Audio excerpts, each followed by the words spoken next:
excitement, can bring fun, could sometimes bring terror. And the thing that I'm thinking of is a prank war where people are going back and forth pranking each other.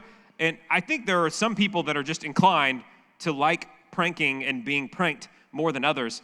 Personally, I started working at the church at our Woodway campus, and my boss just loved pranking people for no reason. And then a few years ago, I moved and spent some more time at our Cypress campus of our church, and lo and behold, my boss there loves to prank people. And I hate pranks. Now, I don't like them that much because I don't get as much joy out of doing it as pain from receiving it. But what is it that makes pranks work or fun? Prank war works and it's fun when the two parties are doing a relatively even tit-for-tat fun things for excitement and entertainment and creativity, right? That's the idea. There's supposed to be a law of proportional return back and forth between the pranks. But you may have experienced this before. If you then prank your friend who was the wrong friend, your friend that has that flash of crazy in their eye, you know that you've made a huge mistake because no longer are you participating within the law of proportional return. All of a sudden, you've pranked your friend that's going to ruin your life, right? The way that it's supposed to work is it's just a little bit escalated as time goes on. I had a buddy when I was in high school and then in college, and I found out very early in friendship, I could not playfully shove him or hit him ever the way that guys often do. He would turn around and just shellac me, immediately. He just didn't understand. And so your crazy friend will do that in a prank war. You may start with something fun. You cover their car in Post-it notes, or maybe you put cellophane over the door so that they walk into it, rearrange their office furniture. The next thing you know, they've stolen your identity, forged a false identity on Facebook. They're catfishing you. They've taken your social security number and they've drained your bank account. You don't want to prank the wrong friend. And the reality is, a prank, logically, it really is you harming the other person, sort of. Hey, we do it in fun, but pranks taken to their logical conclusion is, I'm gonna burn your house down, right? And so your crazy friend, all they're doing is that they're taking a little idea of the prank and they're taking it all the way to its logical conclusion. And that's actually the one idea that I would like us to focus on tonight. And the title of what we're going to talk about is basically this: a little wrong goes a long way. A little wrong goes a long way, especially in the wrong direction.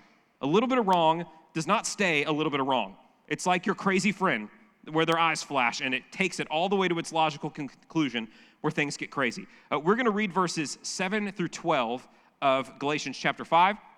What we're going to do at the beginning is we will read all of the verses, and then we will talk about them a little bit at a time. So starting in verse 7, Galatians chapter 5, it says this: "You were running well.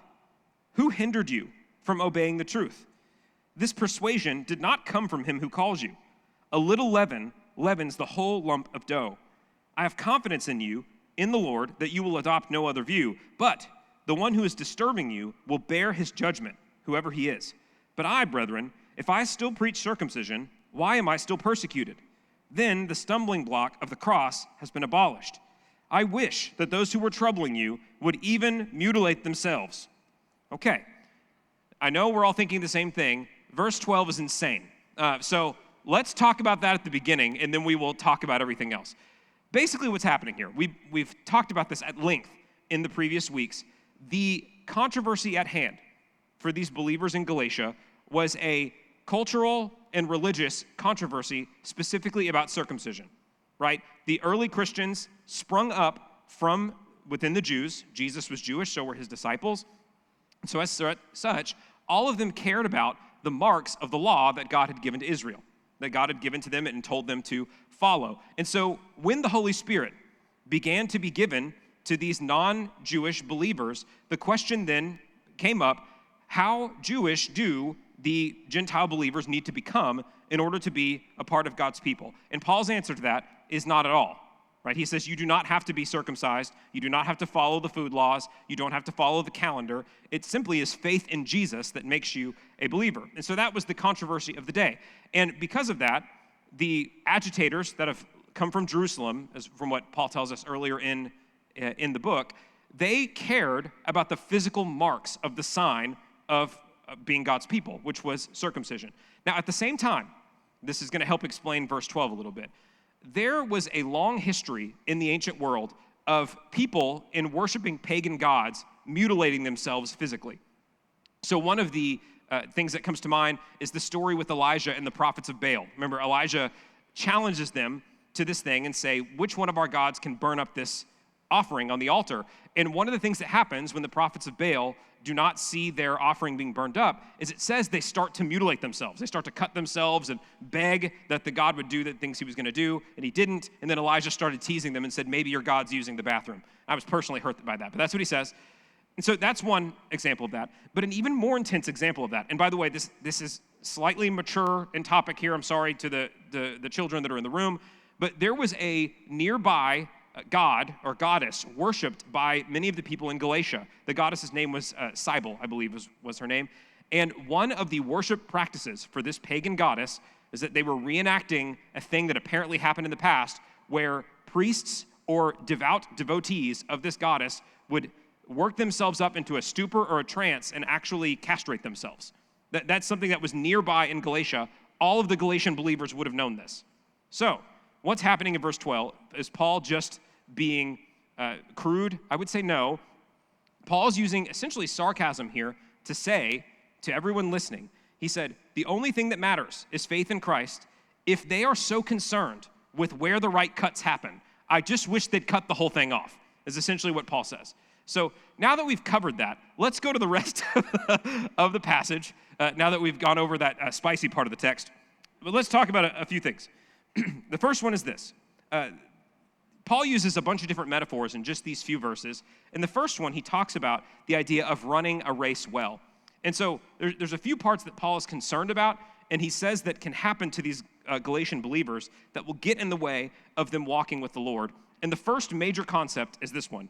It's that people can and will try to cut in on your race. Verse 7 said this, you were running well. Who hindered you from obeying the truth? There's a bunch of different places where Paul uses the metaphor of a race for following Jesus. The life of being a believer and walking with him, Paul often talks about as you are running a race in a way that you would hope you would win. And so he says, you were running well. Who cut in on you? And the idea here is that Paul is saying that people will often be the problem and will try to cut in on your obedience with the Lord. This should not be surprising to you. You know, if you think about a lot of the biggest difficulties or issues that have come in your life, they are usually because of people. People often get into the way. One of the pastors at our church will often say, it would be a really easy job to be a pastor if it weren't for the people, is what he says, which is true. People will cut in on your race. And this is especially true spiritually. People, for all sorts of reasons, will try and cause problems in you walking with the Lord. Now, it's not worth always psychoanalyzing why this is the case. I don't know all the reasons that the agitators had come into Galatia, had gone out of their way to go to this foreign place and say, you have to be circumcised in order to follow Jesus, but they did it. They actively were going in and trying to make these Galatian believers stumble. And that the next logical step here is to say, there will be people, for whatever reason, that will take actions in your life to try and keep you from walking with the Lord the way that you should. People will get in your way. And the next step to that is to say, we need to be very careful with who we allow to influence our walk with the Lord. You know, there are many people in the church that might come to you pretty confidently and tell you what you need to do. Should you always trust them? I don't know. Maybe not. You need to be very judicious about who you allow to pour into your life. There was a collegiate athlete named Louis Zamperini. He wrote a biography. He became a prisoner of war during World War II and has an amazing story. But when he was in college, he was one of the very best runners in the world. In fact, he might have been the very best. And so in one of the NCAA finals for running, the year, I think it was 1938, he was by far the favorite to win the race. And he was running. He was a long-distance runner. And apparently, according to his book, all of the coaches of the other teams basically told the runners, if you don't do something about this guy, he's going to win. And so the coaches of these other runners told him, you need to cut in on this guy's race. Literally, sharpen your spikes, gouge, gore him, elbow him, and that's what happened during the race. He got to the point where he was about to try and break out. One of the runners intentionally stepped on his foot with the spike, gored his foot. Another runner started putting his feet behind him, cutting up his shins. Another runner elbowed him in the ribs and broke some of his ribs in the middle of this race. The metaphor Paul's giving here is that if you're not careful, there are people who are going to step on your feet, elbow you in the ribs, try and get in the way of you walking with the Lord. And it just shows you need to be very careful about who you listen to, about what God expects from your life. There are all sorts of reasons that people might try and cut in on your race. And they might be a person who's deluded, thinking that they're helping you. I'm sure that's what was happening with these agitators coming into Galatia. But it could be because they are blinded by pride. It could be some sort of unresolved sin in their life that has led them. It could be just a lack of vision for what God is doing. It could even be that they just are theologically plain wrong, but are extremely confident in how wrong they are. I have a coworker, and I think it's so funny. There's been a few times where she's come in, and we will talk about competing about little stupid games and things or races in the office. And she has this intense, unwarranted confidence in herself in some of these things. She's wrong, and she is so excited about the fact that she's wrong, even though she thinks she's right. There are people that are like that. And all of that to say, you have to be very careful about who you allow to pour into your life. Your discipleship and walking with the Lord is not something that you can outsource to other people. You have to be judicious about how you do that, who you listen to. And I actually would say this, because people, sometimes not on purpose, might cut into your race, one of the key elements of being a mature believer is learning how to, when listening to people teach God's word or talk about things, it's called chewing on the meat and spitting out the bones when someone's talking. There's no person who's going to be right about everything when they're teaching you. You have to develop that habit and ability to listen to what someone's saying and then discern which parts of these do I agree with, which parts do I not. Because if you're not careful, people will cut in on your race. The other thing that will happen is this. Bad ideas will try to cut in on your race. Verses 8 and 9, Paul says this, "This persuasion did not come from him who calls you. A little leaven leavens the whole lump of dough." So now, Paul uses a couple other metaphors about being persuaded and then about cooking or baking. Here's what he says. But he says that a little bit of leaven, when put into bread, it leavens the entire piece of dough. Now, there is a clear precedence in the Old Testament with Israel about leavened and unleavened bread. In some of their celebrations, the Lord basically tells them you can only eat unleavened bread. It's a metaphor for the fact that if you allow immorality among you, it will grow. It will infect the entire thing. And I will say, the same thing is largely true with ideas. I made the comparison and the joke a minute ago about your crazy friend who gets involved in a prank war, and before you know it, your car's totaled. They take things all the way to its logical conclusion. Ideas are the same way. If you're not careful, and if you make something a core idea in your life, that idea is going to work its way out through its logical conclusion in your life. And by the way, a lot of human history involves this. It involves an idea being introduced, and then that idea works itself out in human history to its logical conclusion. One of the big examples I would give of this, and without trying to get too deep or complicated, is that there was a philosopher named Hegel who had a thing called the Hegelian dialectic, where he basically said that history is going to work in a certain way. There is a thesis, an antithesis, and then finally a synthesis. And then people, as a result, started to make political philosophies out of this, namely Karl Marx viewed it this way. And a lot of what's happened in the last few hundred years, has been a working out of that idea over time. And this is worth thinking about for a moment, because as humans, we live in a cloud of culture that has certain ideas that are favorable at the moment, a spirit of the age that is there at all times. And we just have to be careful that a bad idea, there is definitely a hierarchy of how good or bad ideas are. Sometimes people will say in a meeting, there's no such thing as a bad question or a bad idea. That's dumb. There are definitely bad ideas, and there are definitely bad questions, and I'll tell you when you ask them. But you need to be very careful. Bad ideas, if you allow them to take root in your life, will fester and grow to the point where they will reach their logical conclusions. Bad ideas will work themselves out. And so Paul says it this way to them. This persuasion about circumcision, it did not come from Jesus.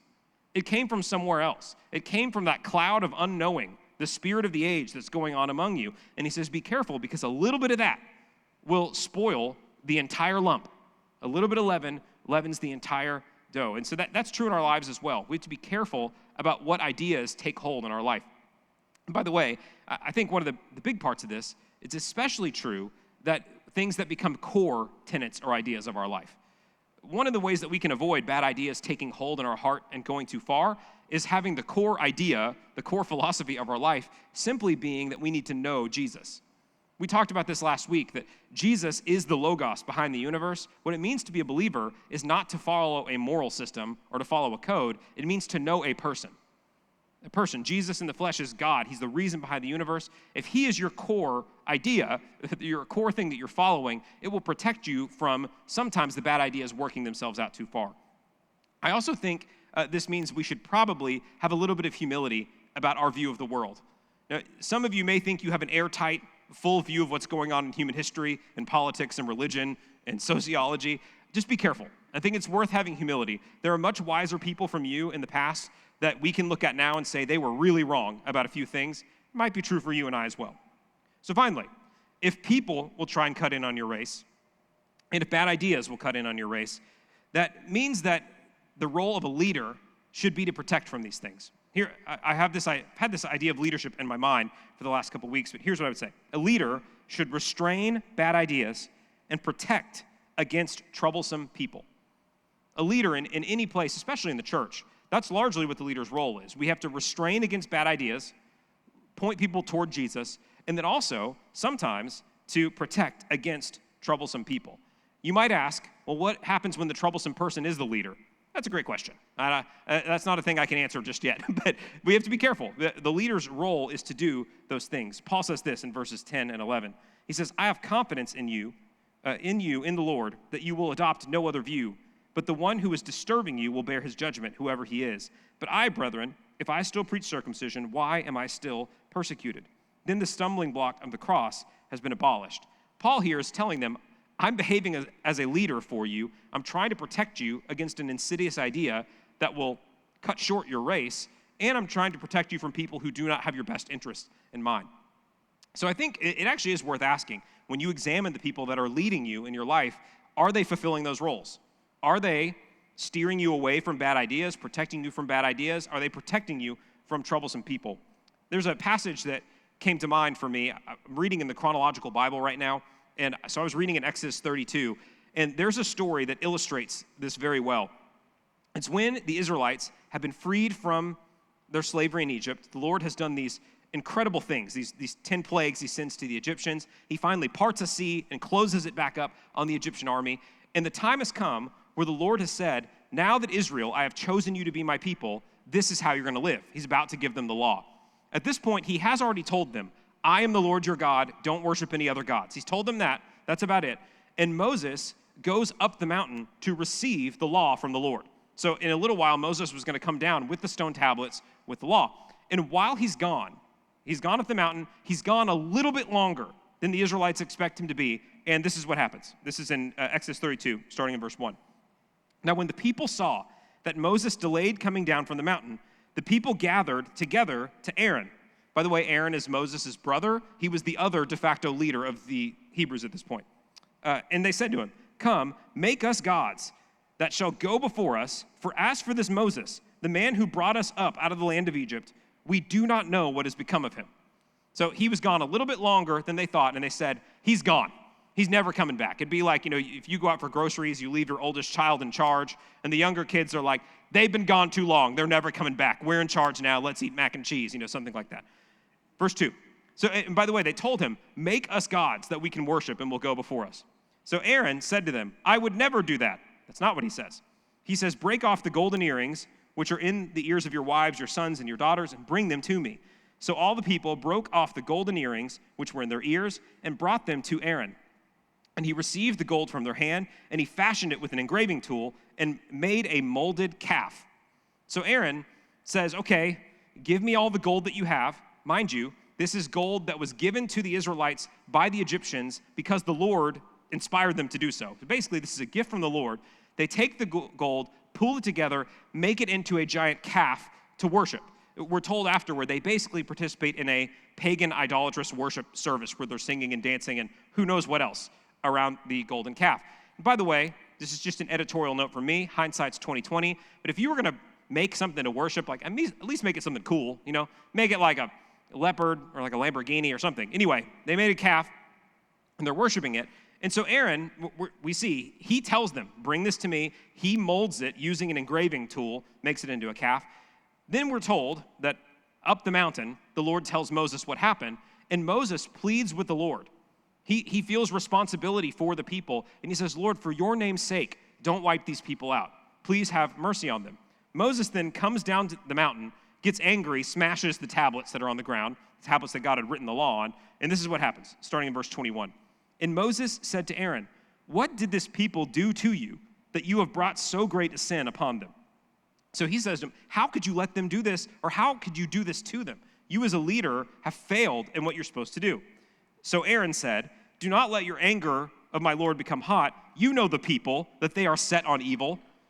So Moses, a real leader, hears what's going on and takes responsibility for the people, even though he had nothing to do with it. He cares for them and says, please don't do this.